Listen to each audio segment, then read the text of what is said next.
If you set up two rooms, one with men, one with women, you'll notice that there's two different types of conversations going on. In the male room, you'll notice that there's a lot of male. Come on, Ali, stop joking around. Okay. In the men's room, there are toilets. You get it? Men's room, like restroom. Come on, this is serious. Okay. In the room where the men are in, you're more likely going to hear conversations about information and facts. In the room where the women are in, you're more likely going to hear conversations about the relationships of different things. For example, in the guy room, they might be talking about this car that has 26.5 miles per gallon, and that's about a 14% reduction in torque, but it has this much more increase in horsepower, and this and that, and then all these informational stats, and then they say you can save this much money if you drive at this amount of speed, etc., etc., etc. For many women, this kind of conversation isn't very interesting. But for many men, this conversation is interesting because it's information and it's accurate. And it wouldn't be interesting if information was inaccurate, like if someone came in and said, this car has 1,000,000 horsepower. For many women, the conversation doesn't have to be about technical data to make it interesting, and it doesn't have to be accurate. In the girls' room, they may be having a conversation about a car as well, but a girl can say something like, wow, I've been driving this car and it's fantastic, has great gas mileage. I go back and forth to school. I can go almost like an entire month without filling the gas tank. Now, if a man listens to this conversation, he may say something like, well, that's not very accurate because that's 60 miles back and forth to school per day, and that's about 30 miles per gallon, and that's about 1,800 miles, and I don't think that's going to work out, and because that information isn't very accurate, I don't think that's true. But the other women in the girls' room who heard the exact same statement know what she means because they don't take the words literally. But the problem is that men take things literally. So if a wife tells her husband, you never take out the trash, he may sit there and argue and say, I just took out the trash the other day.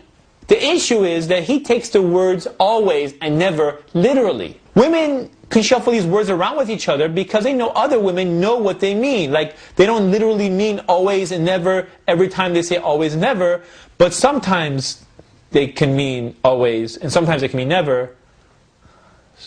I'm not sure always and never when. What? I'm confusing myself. I'm a guy. What do you expect? Joke! My point here is that if you're trying to avoid miscommunications and arguments with your husband, remember that he remembers and understands things in a certain way by information and facts. So when you say things to him, he by default will take things literally. So if you don't mean it literally, kind of remind him if you get that expression.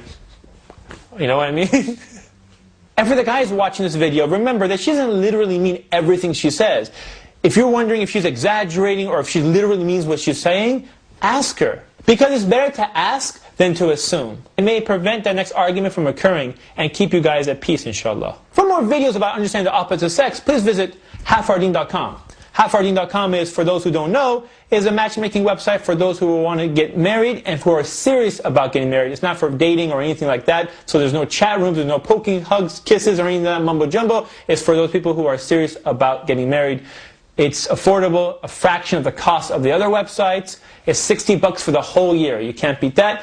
And it's private, which means just because you're on the website, no one needs to know that you're on the website except for people who are looking to get married. Therefore, when you go to Half Ardeen right now and try and see, okay, let me see who's on, you can't see. Unless you're a paid member and you're looking to get married, that's how you see. Otherwise, it doesn't make sense because the last thing you want is your profile and your information and all your stuff showing up on Google search. And like, oh my gosh, that's my picture on Google Images and that's my thing on Google search. Oh no, how do I get it off of there? I don't think so. With Half Ardeen, you don't have to worry about that stuff because it's private. The entire website's private. Sorry about that. That was a long plug. Actually, so is this.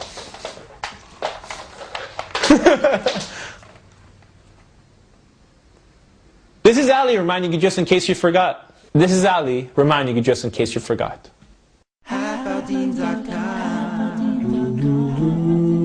you want to know what makes love grow? What makes love grow? It's half of your deen, said the Prophet, peace be on him. Half of your deen. It's part of Islam, increasing your iman. Half of our deen. halfardeen.com